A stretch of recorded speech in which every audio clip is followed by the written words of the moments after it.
Bună seara, dragii mei! Bună seara! Bună seara, Gino. Ați rămas 16. Dar este începutul zilei. Trebuie să ne înveselim.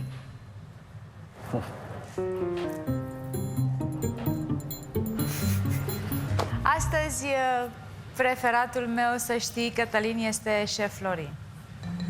Eu țin cu cei care sunt mai puțini și mai curajoși.